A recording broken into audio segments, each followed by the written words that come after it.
हं. तर का भेटला? बरोबर.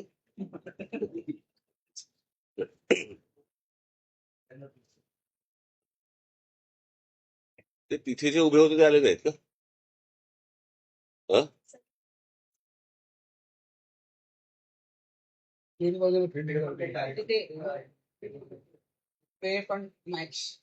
हा, कारण तिकडे आघाडीसारखे उभे होते असे रांगेत सगळे. अच्छा, मग ते नाही आले इथे. त्यांचे सगळे तुम्ही प्रतिनिधी आहात. सुरू करू. गेले काही महिने मी अं, मुख्यमंत्र्यांशी काही एक दोन विषयांनी. अरे तू उभा काय ना, खुर्ची दे ना, खुर्ची दे ना.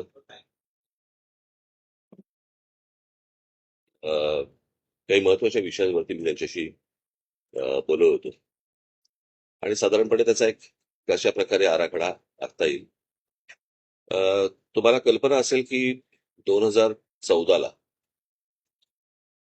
मी एक एस्थेटिक या विषयावरती मी एक 16 मिनिटाची डॉक्युमेंटरी केली होती, जी आजही युट्यूबवरती आहे. ती आता मी इतर भाषांमध्ये पण करतोय ती आता.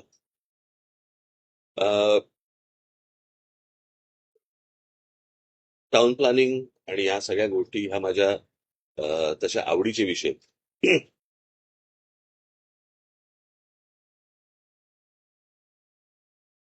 एक स्कॉटिश, मला माहिती आहे की आता मी जे काय बोलणार आहे त्याच्यामध्ये फारसा तुम्हाला इंटरेस्ट नाहीये, पण तरी पण आता मी कशासाठी गेलो होतो हे तुम्हाला सांगणं गरजेचं आहे. कारण याच्यामध्ये तुम्हाला दुसरीकडे कोणाकडे तरी जाऊन तुम्हाला काय वाटतं असं होणार नाही तुमचं. त्याच्यामुळे तुम्हाला आता या विषयामध्ये किती इंटरेस्ट असेल मला माहिती नाही. अं, एक फार चांगलं वाक्य आहे त्या एका स्कॉटिश साहित्यिकाचं. आणि त्याच्यानंतर ते बऱ्याच लोकांनी वापरलं. मला सुटेल लेनिनने वगैरे पण ते नंतर त्या गोष्टी यूज केल्या थोड्याशा वेगवेगळ्या पद्धतीने. की तुमच्याकडची लहान मुलं कोणती गाणी गातात सांगा, मी तुमच्या देशाचं भविष्य सांगतो, असं ते वाक्य होतं. मला थोडंसं ते बदलावं असं वाटतं. आणि ते बदललेलं वाक्य असं आहे की तुमच्याकडे ट्रॅफिकचा तुम्ही केऑस दाखवा किंवा तुमच्याकडची ट्रॅफिकची परिस्थिती दाखवा, मी तुम्हाला तुमच्या देशाचं भविष्य सांगतो.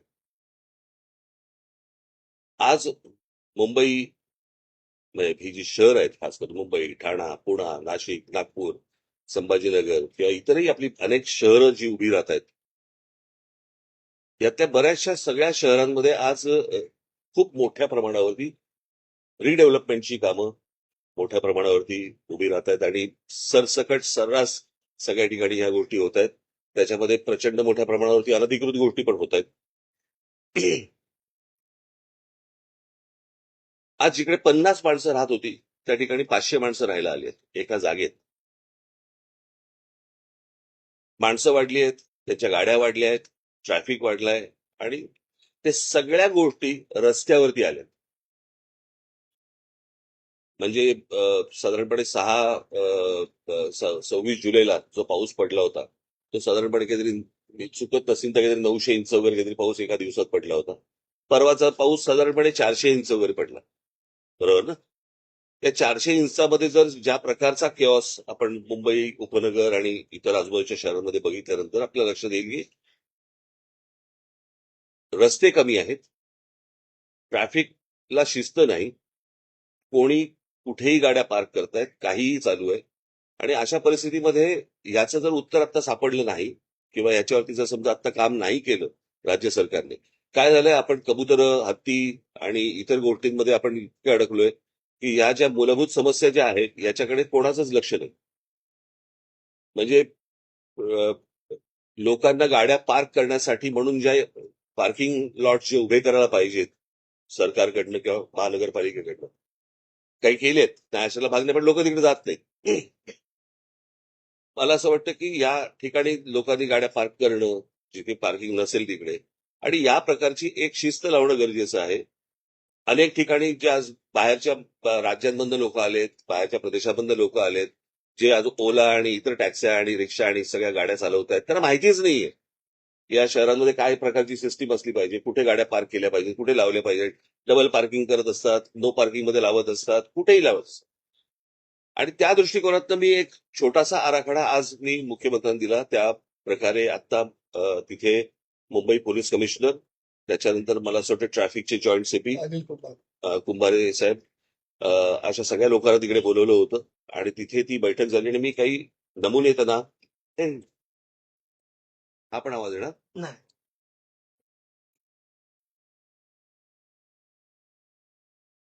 काही नमुने मी त्यांना सांगितले आणि मी त्या प्रकारची एक सिस्टीम लागल्यावरती वर्तमानपत्रामध्ये जाहिरात देऊन एक आपण गोष्ट बघितली पाहिजे की साधारणपणे जास्ती आकाराचा दंड किंवा जेल या गोष्टीला लोक घाबरतात. त्याच्यामुळे दारू पिऊन गाडी चालवणं हे आता जवळपास बंद झालेलं आहे. बरोबर. आता काही गोष्टींची शिस्त लावण्यासाठी म्हणून काही तुम्हाला उपाययोजना कराव्या लागतात. मला असं वाटतं ती गोष्ट ट्रॅफिकसाठी पण होणं गरजेचं आहे. अनेकदा आपल्याकडे नो पार्किंगचे बोर्ड लावलेले असतात, कोणी वाचत नाही, कोणी पाहत नाही, काही नाही. आणि त्याच्यातला एक सोपा मार्ग म्हणून मी काही गोष्टी आता मुख्यमंत्र्यांकडे पण दिल्या, सीपींकडे पण दिल्या, जॉईंट सीपींकडे पण दिल्या आणि त्याच्यावरती आता वर्किंग ते करून पुढच्या काही दिवसांमध्ये साधारणपणे एक मोठे एक मी 2014ला मी सांगितलं होतं की छोटी छोटी जी मैदान आहेत त्या मैदानांच्या खाली तुम्ही साधारणपणे 500 गाड्या, 800 गाड्या, 1000 गाड्यांचं पार्किंग होऊ शकतं. आणि त्या प्रकारची टेक्नॉलॉजी जगभर आहे. मैदानं जाणार नाही. ती पार्किंग झाल्यावरती मैदानं तशीच्या तशी इंटॅक्ट राहतील. मुलांना खेळण्यासाठीची जी मैदानं आहेत ती मैदानं कुठेच जाणार नाही. सो अशा प्रकारच्या अनेक अरेंजमेंट्स, अशा प्रकारच्या अनेक गोष्टी आपल्याला करता येण्यासारख्या आहेत. त्यातली पहिली गोष्ट मी त्याला सांगितलं होतं की पार्किंग आणि नो पार्किंग याच्यासाठी जे फुटपाथ आहे त्या फुटपाथनं आपले काही रंग असले पाहिजेत. याच्यावरती म्हणून मी तुम्हाला एक जस्ट अशा प्रकारचा हा नो पार्किंग रेड आणि ब्लॅक म्हणजे तुम्हाला साधारणपणे अंदाज येईल. हा साधारणपणे मी आता इथलेच फक्त फोटो काढून मी जस्ट मला दाखवले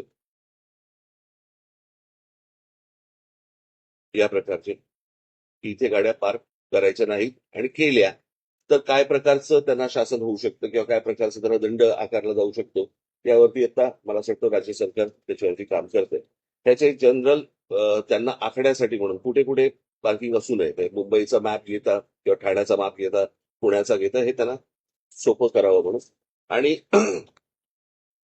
कशा प्रकारची जाहिरात वर्तमानपत्रामध्ये केली पाहिजे आणि मग त्याच्या खाली साधारणपणे काय आकारातला दंड आकारले जातील आणि काय वगैरे. तर ह्या प्रकारचं साधारणपणे मी त्यांना एक आता प्रेझेंटेशन हे दिलं आणि मला असं वाटतं की ह्याच्यातनं किमान आता थोडी बहुत शिस्त लागायला तरी सुरुवात होईल आणि अनेकांना कळेल की कुठे गाड्या पार्क आज दोन चाकी वाहनं जी आहेत त्या दोन चाकी वाहनं आज ट्रॅफिक सिग्नल पाळत नाही. म्हणजे, मला अनेक मुंबईकर असे असतील की ज्यांना 100% माहिती आहे की ही गोष्ट की रात्री साधारणपणे 12 वाजता जरी सिग्नल चालू असेल तरी गाड्या थांबायच्या. आता दुपारी 12 वाजता पण थांबत नाही. आणि ही या प्रकारची बेशिस्ती की कायद्याला न जुमानणं आणि कायदा जरी तुम्ही केलात तरी आम्ही आमच्या पद्धतीने वागणार. मला असं वाटतं याच्यातनं शहरं उभी नाही राहणार. आपण अजून वाईट गोष्टींकडे आपण जाऊ. अत्यंत विचित्र लेवलवरचा किऑस हा भविष्यामध्ये मला दिसतोय. जर आता याच्यावरती जर काही उपाययोजना झाल्या नाहीत सरकारकडनं तर कारण त्या प्रकारची बेशिस्ती ही अजून वेगवेगळ्या गोष्टींमध्ये येत जाणार आणि मग ते एकदा हाताबाहेर गेलं की कोणीच काही करू शकणार नाही. आज प्रत्येक एखादी कंपनी असते, एखादी शाळा असते, एखादं कॉलेज असते, प्रत्येक ठिकाणी काही नियम असतात. मला असं वाटतं शहरांचे पण नियम असतात आणि कशा प्रकारे तुम्ही गाड्या चालवल्या पाहिजेत, कुठे गाड्या पार्क केल्या पाहिजेत, कुठे लोकांना चालायला फुटपाथ नाहीयेत. फुटपाथवरती फेरीवाले बसलेले असतात, काही लिगल असतात, अनेक इलिगल असतात. त्यांचं काय करायचं. मला असं वाटतं की याचा एक आराखडा या शहरांचा आखणं खूप आवश्यक आणि गरजेचं आहे आणि आत्ता त्याची अत्यंत नितांत गरज आहे. कारण ते जर समजा आता मी मगाशी सांगितल्याप्रमाणे जर हाताबाहेर आता गेलेलंच आहे, परंतु आता तरी आटोक्यात आणता येईल. पण याच्या पुढे अजून काही वर्षानंतर ते हाताबाहेर जाणार आणि ते तुम्हाला कोणालाही आवरता येणार नाही. आणि या गोष्टींसाठी म्हणून ही अत्यंत गंभीर अशी ही बैठक आता मी मुख्यमंत्र्यांबरोबर मी करून आलो आणि पुढच्या काही दिवसांमध्ये त्यांच्याकडनं काही रिझल्ट घ्यायला सुरुवात होतील अशी पार्किंग लॉटचं सांगितलं ना मी आता ते 3 पार्किंग लॉट्स आता एक मुंबई शहर मुंबई उपनगरामध्ये 2 अशाने सुरुवात करणार आहेत आणि मग त्याच्यानंतर त्याचं त्या गोष्टी वाढत जाणार आहेत आणि वाढवल्या जातील आणि कंपल्सरी तिकडे पार्किंग केलं जाईल.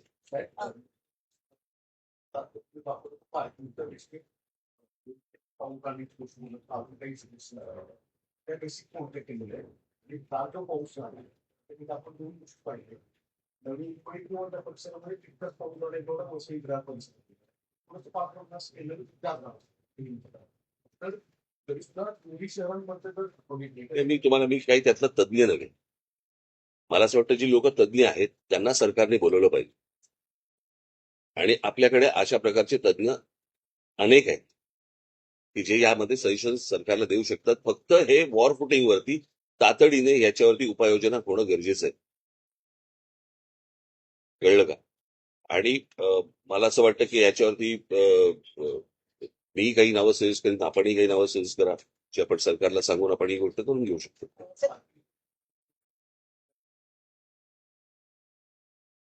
ते आता मला असं वाटतं मी आता हा विषय सगळ्यात गंभीर विषय आहे आणि तो म्हणजे ट्रॅफिकचा. कारण त्याच्यामुळेच सगळ्यात जास्ती किंवा आता गणपती येतील बरं का त्या सगळ्या गोष्टी सुरू होतील आणि बस चाललंय म्हणून चालवत राहायचं असं नाही होऊ शकत. काही वर्षांपूर्वी मुंबई महानगरपालिकेनं विशेषतः शहर परिसरामध्ये अनेक विकासकांना जागा या वेगळ्या एका सेक्शन खाली सार्वजनिक पार्किंग उपलब्ध करून देण्यासाठी दिलेल्या होत्या. त्या पार्किंग आहेत त्याच्या परंतु दर जे आहेत ते सर्वसामान्य बघा मी तुम्हाला एक सिंपल आता मी तुम्हाला सिंपल लॉजिक सांगतो की साधारणपणे आता जर समजा गाड्यांचे दर पाहिले तर पार्किंगचा दर परवडायला काही हरकत नसेल. तुम्ही जर गाड्यांचे आता सगळे दर बघा ना आता काय आहेत ते आणि साधारणपणे महिन्याला 2,000 आणि महिन्याला 1,500 आणि महिन्याला असे जर समजा 3,000 समजा असतील बरोबर आहे तुमची गाडी सेफ राहते. गाडी रस्त्यावरती त्रास देत नाही. सगळ्याच गोष्टी फुकट नाही मिळू शकत ना. मग जर समजा आपण तसं जर बघायला गेलं तर समजा आता एखाद्या भागाचं समजा आता आपण असं पकडूया की साधारणपणे दादर भागामध्ये स्क्वेअर फुटाचा भाव काय चालू आहे काय 70-80 हजार रुपये स्क्वेअर फूट चालू आहे ना. मग रस्त्यावरती जी गाडी तुम्ही पार्क करता तो किती स्क्वेअर फूट घेता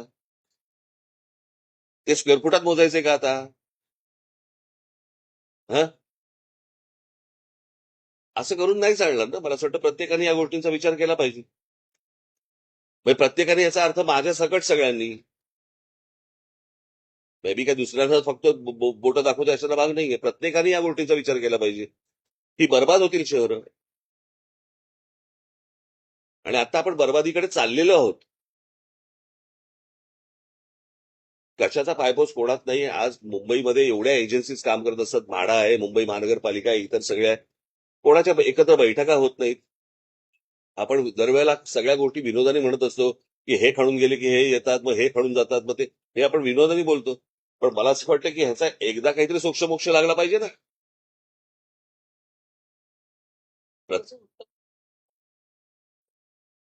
तो काय झाला ती तिरकी झाली. बरं मी आता हे गेले अनेक वर्ष सांगतोय रोज या शहरांवरती माणसं आदळत आहेत. रस्ते मोठे होत नाहीयेत. इमारती वरती चाललेली आहेत. नाही मी आता त्या सीपींशी पण मी तेच बोलत होतो की आता हे तुमचा काय तो सी लिंकला तिथे त्या ब्रिज कॅन्डीच्या इकडे एक पार्किंगचा लॉट केला होता. तो काही प्रेशरने काढायला लावला.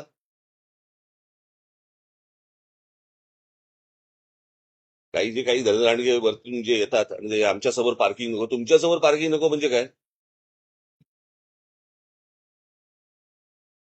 आज सगळा ब्रिज कॅन्डीचा जो केऑस झालाय तो त्याच्यामुळे झालेला आहे आणि मी ती पण गोष्ट आता मी मुख्यमंत्र्यांच्या घरावर घातली आणि ती गोष्ट आता सुरू करतील ते.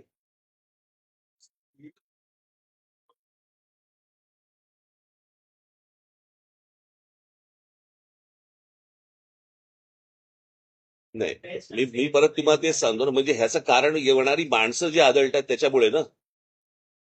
आता बीईएसटी किंवा मुंबईची रेल्वे ही लोकल जी आहे ही मला असं वाटतं जगामध्ये अशा प्रकारे लोक घेऊन जाणारी पहिली असेल ही.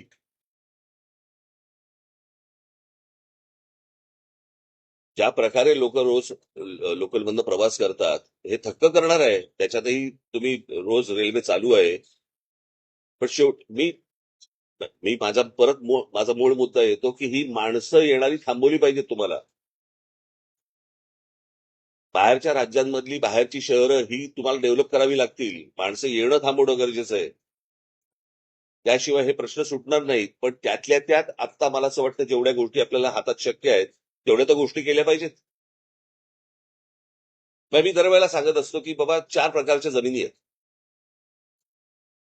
एक आहे मुंबई महानगरपालिकेची, एक आहे राज्य सरकारची, एक आहे केंद्र सरकारची आणि एक आहे खासगी. या तिन्ही जागांच्या वरती झोपडपट्ट्या होतात. खासगीवरती गोदरेजची तशी तशी इंटॅक्ट लँड आहे. तर त्याला आईबाप आहे. आपल्याकडे कुंपणच शेत खात आहे.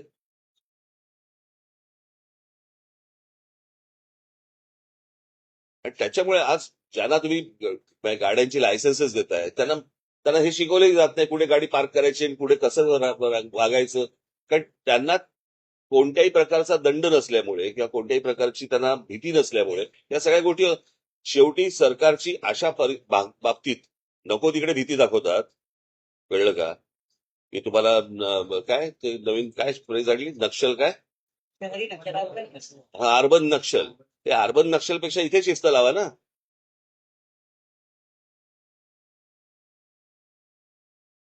इथे गरजेचे आहेत. उद्या ज्या प्रकारच्या जमिनी ज्या त्या गौतम अदानीच्या घशात घातल्या जात आहेत काय होणार मला जर सांगा तिकडे त्या धारावीमध्ये कुठचे रस्ते आणि कुठचं काय करणार आहेत. आपल्याकडे नुसत्या स्कायस्क्रॅपर्स होत आहेत उंच इमारती होत आहेत परंतु खाली काय आहे. आज पुण्यासारखी परिस्थिती पुण्यात तुम्ही जाऊन बघा. म्हणजे तुम्ही थायलंडला जाऊन बघा नुसते मोनोरेल्स आणि ह्यांच्या तुमच्या फ्लायओव्हर्स आणि ब्रिजेसने ह्यांनी नाही प्रश्न सुटणार. तुम्हाला व्हेकल कंट्रोल करायला लागतील. आज अनेक ठिकाणी तुम्हाला आठवत असेल मागे एक आंदोलन झालं होतं तुम्हाला आठवत आहे आम्ही पक्षातर्फे घेतलं होतं खोट्या टॅक्सी आणि खोट्या रिक्षांचं. आज असंख्य प्रमाणामध्ये हजारोच्या प्रमाणामध्ये आज तुम्हाला खोट्या टॅक्सी आहेत खोट्या रिक्षा आहेत ज्यांना लायसन्सेस नाहीयेत. कोण चालवतंय कोणाच्या नावावरती परमिट आहे कोण चालवतंय काही नाहीच आहे त्याला. धरबंदच नाही त्याला. याचं कारण कोणी तपासणार नाही. कोणी त्याच्यावरती विचार करणार नाही. चिरबिरी घेऊन सगळे सुटणारे आहेत. असं शहर नाही उभं राहू शकत. त्याच्यामुळे आजचा माझा जो विषय होता तो हा होता.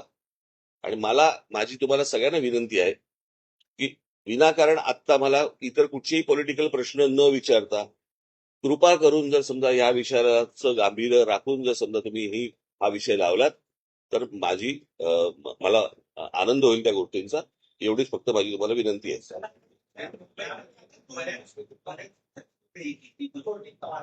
2 दिन की बरसात में मुंबई में हर तरफ सड़कों पर खड्डे ही खड्डे हैं। एक दिन में 442 पॉटहोल्स रिपोर्ट हुए हैं।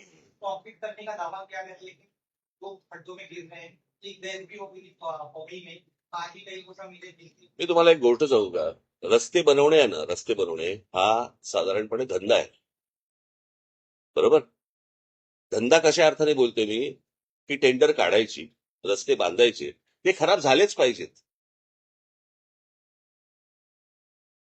याच्यामध्ये सगळं सगळा जो नेक्सस आहे ना तो सगळा तसाच आहे तो की याच्यामध्ये ते खराब झाले पाहिजेत. खराब झाले की लगेच ते खड्डे बुजवायचं टेंडर निघतं आपल्याकडे. म्हणजे आपल्याकडे तो जो कोणी कॉन्ट्रॅक्टर असेल त्याला कुठच्याही प्रकारचं पनिशमेंट होत नाही. खड्डे बुजवायचं कॉन्ट्रॅक्ट निघतं त्याच्यात करप्शन होतं. पुन्हा नवीन रस्ते बांधण्यासाठी परत नवीन टेंडर होतं. हे ज्या प्रकारचं जे चालू आहे गेली अनेक वर्ष सुरू आहे ना. या सगळ्या गोष्टींना लोक त्रासलेले आहेत. त्या खड्ड्यातनं जात आहेत त्याच्यामध्ये अनेक लोक मृत्युमुखी पडतायत. परंतु जे करतायत त्यांनाच वारंवार निवडून दिलं जात आहे. आता त्यांना जर समजा पटत असेल की बाबा हे ह्यांना किती काही खड्ड्यात घाला नाही तर कशातही घाला हे आपल्याला मतदान करणारच आहेत. हा जर विश्वास असेल, तुम्हाला आयुष्यात चांगले रस्ते मिळू शकत नाहीत. करणाऱ्याच लोकांना जर समजा तुम्ही वारंवार निवडून देणार, कसे रस्ते तुम्हाला चांगले मिळणार? त्यांना असं वाटतंय आम्ही जे करतोय ते बरोबर करतोय. त्याच्यामुळे 400 खड्ड्यांचं काय घेऊन बसलात तुम्ही? आणि हा विषय फक्त मुंबईचा नाही आहे, हा सर्व शहरांचा विषय आहे. फक्त काय आहे प्रॉब्लेम, जे बाहेरच्या राज्यांमधनं येतात त्यांना महाराष्ट्रातले खड्डे दिसतात, फक्त त्यांची राज्य खड्ड्यात गेलेली दिसत नाही. सारखं चॅनलवरती आपलं दाखवायचं की मुंबईमध्ये काय झालंय आणि महाराष्ट्रामध्ये काय झालंय, बाकीच्या राज्यांमध्ये काय झालंय ते एकदा बघा. बरोबर बोलतोय ना मी?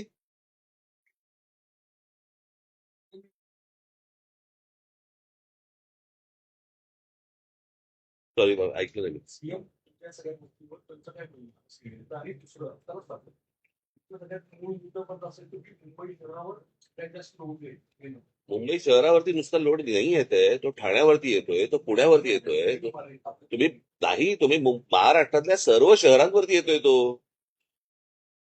हा एकट्या मुंबईवरती येत नाहीये. याचं कारण ज्या प्रकारे लोकप्रतिनिधींनी ज्या प्रकारे जागृत राहायला पाहिजे त्या प्रकारे ते होत नाही. प्रत्येक जण, ते कसं आहे, पूर्वीच्या काळी एक ते वाक्य होतं ना, इंच इंच लढू, तसं आता लोकप्रतिनिधींचं एक वाक्य झालेलं आहे, इंच इंच विकू. त्या सगळ्या इंच इंच विकण्यामध्येच यांचा डेव्हलपमेंटला कोणाचाच विरोध नाहीये, पण त्याला कुठच्याही आकार उकार नसताना केलेली डेव्हलपमेंट ही तुमच्या अंगाशीच येणार.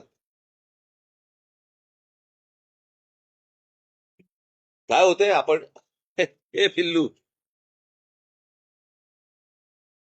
इकडे, इकडे, इकडे वरती ये. काय झालं? पागल. माईक एवढा आहेस तू? काय झालं? काय? याचं नाव रायनो. काय? नाही, राहू दे, राहू दे. बोलतानाच सुरुवात केली की इतके सगळे बोलताना सुरुवात केली म्हणजे बोलतानाच तुम्ही केला की इतके सगळे गंभीर विषय आता निश्चित तरी कबुतराचा विषय वेगवेगळे हत्तीचा विषय सगळे काल अजून एक पत्रात खूप चर्चा होते की आता महाराष्ट्रात स्वराज्य जयंती साजरी व्हावी शासकीय याच्यानुसार अधिकृतनुसार हे सगळे विषय या सगळ्या विषयांवर विषय मागं पडतोय. दरवर्षी पाऊस, दरवर्षी तेच गोंधळ आणि इतक्या मोठ्या विषय म्हणजे नाही, हे विषय विषय मला तुम्हाला हेच सांगायचंय, जे तुम्ही करणार नाही आहात. कळलं का? हे विषय आले की दाखवू नका, वादच होणार नाहीत. ज्यांना वाद घडवायचे आहेत, जर समजा तुम्ही त्याला फारसं महत्व दिलं नाहीत, ते वाद होणारच नाहीत. हे जाणून बुजून केल्या जातात गोष्टी. म्हणजे मला एक गोष्ट कळली नाही, तुमच्या घरात जर समजा एक 4 उंदीर झाले तर त्याचं काय करता तुम्ही? बरोबर ना? नाही नाही, गणपतीचं वाहन आहे म्हणून ठेवतो का आपण? नाही ना. मग असे कोण जैन लोक आहेत की जे कबुतरावरती बसून फिरायला जातात? काय त्या कबुतरांचं? बरं, फक्त कबूतर मेली नाही पाहिजेत, माणसं मेली चालतात. तर एवढी आज इथे, आज रेल्वे खाली माणसं जात आहेत, इतर सगळी काय काय आपण त्याला खड्ड्यांमध्ये माणसं जात आहेत. माणसांपेक्षा कबुतर महत्वाची आहेत. पण मला माहिती होतं की तो पॉलिटिकल सगळा विषय आहे, राजकीय विषय, आणि त्या राजकीय विषय तशाच प्रकारे तो लावायचा होता की जेणेकरून, आणि त्याच्यात त्यांना लक्षात आलं की ह्यांच्याकडनं काही रिस्पॉन्स मिळत नाहीये. कारण आम्हाला माहिती आहे की कुठे रिस्पॉन्स द्यायचा एवढं तर आम्हाला कळतं की नाही. आणि हे मी आत्ता जे सांगितले हे खरं तर मूळ विषय आहेत. या मूळ विषयांकडे आपण सगळे दुर्लक्ष करतो आणि नको त्या गोष्टींमध्ये आपण भरकटत जातो. आता 2 दिवस पाऊस पडला म्हणून तुम्ही पाऊस दाखवलात.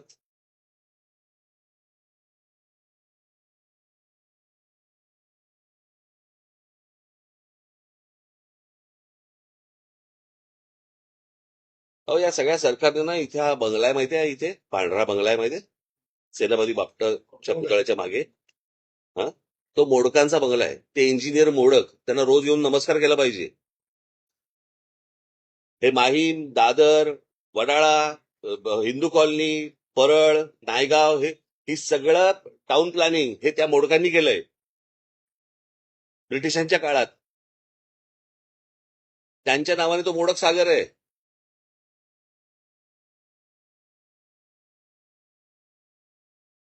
म्हणजे ह्या गोष्टी आपल्या समोर आहेत ना.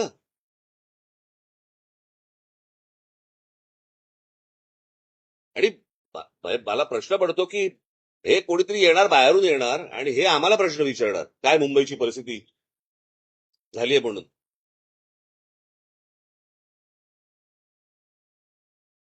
तो जो बाहेरून जो लोंढे येतात त्याच्यामुळे अनेक गोष्टी इथे उभ्या राहिल्या, अनेक प्रॉब्लेम्स तिथे उभे राहिले. बरं हे काय मुंबईचं नाही, हे कुठच्याही शहराचं होऊ शकतं.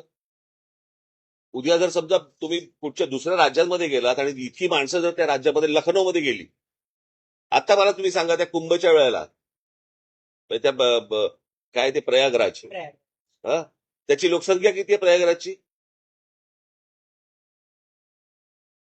काय किती असेल? 40 लाख.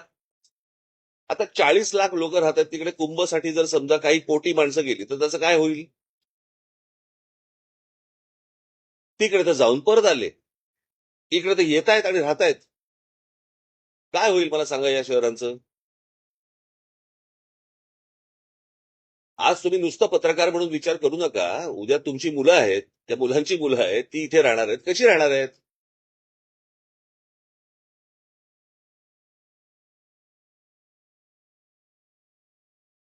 सांगितलं ना मी करणार आहेत म्हणून. हे मी पहिल्यांदाच मला असं वाटतं सुरुवात करतानाच सांगितली होती. काय सुरुवातीला बोलताना? नाही नाही पण दरवेळेस पाणी भरणार नाही मुंबईमध्ये हे बाबा हे प्रश्न तुम्ही आता कसं आहे, मी सगळ्या गोष्टींचा आता बोलायला नव्हतो गेलो. मी आता बेसिक विषय होता तो म्हणजे ट्रॅफिक आणि रिडेव्हलपमेंटमुळे होणारं वाहनांची रस्त्यावरती येणं. हा आता सगळ्यात मोठा गंभीर विषय आहे. अनेक गंभीर विषय आहेत, त्यातला हा एक गंभीर विषय आहे, तो मी आता बोलून आलो. हं.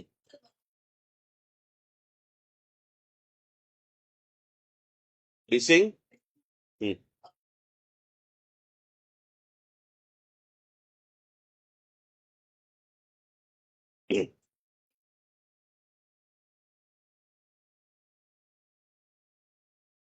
प्रश्न असा आहे ना की आपल्याकडे कायदे आहेत, बरोबर आहे.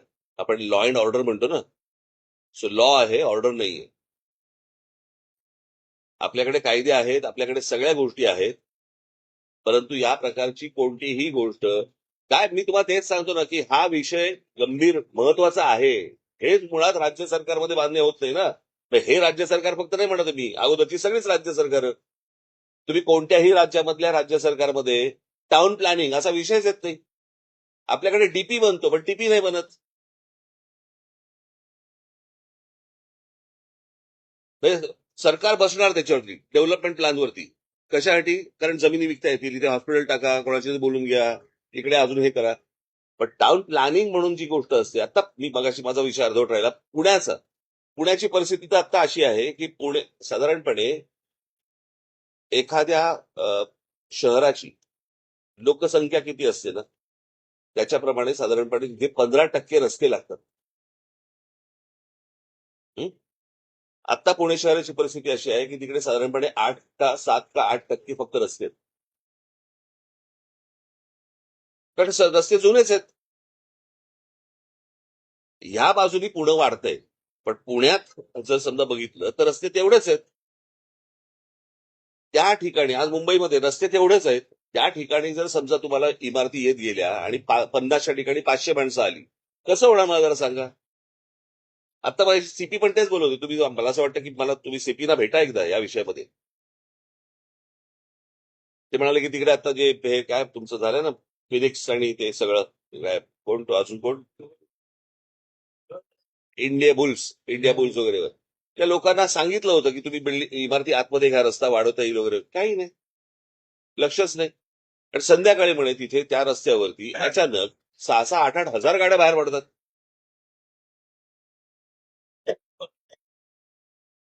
कशा पुरणार गोष्टी तुम्हाला? चला, राजकीय बाकी हे बोलायला काय, मला मला बोलायला काही हरकत नाहीये, परंतु तुम्ही हा विषय घालवाल. चर्चा झाली. मला नाही बोलायचंय.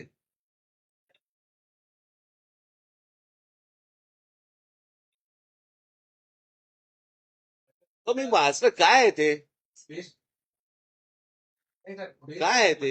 हे आपलं सगळ्यांना तो मराठी मतदार आहे. जवळपास 14,000 त्या मतदारसंघाचा आणि बरं, तर सुद्धा मराठी माणूस म्हणून जर चर्चा सुरू होती की मनसे आणि उपाध्याय केली ते सुद्धा का नाकारलं याचं काही काळजी मला माहितीच नाही. मला हा विषयच मला काय, मला मी नाही- काय बळांकडनं. अहो, प्रश्न असा आहे, त्या निवडणुका आहेत ना, त्या स्थानिक निवडणुका आहेत, काय ते पतपेढी वगैरे काहीतरी असंच काहीतरी ना. ठीक आहे ना, छोट्या गोष्टी आहेत रे, काहीतरी काय कुठे काय तुम्हाला पाहिजे चहा घालावा, चहा घालावा.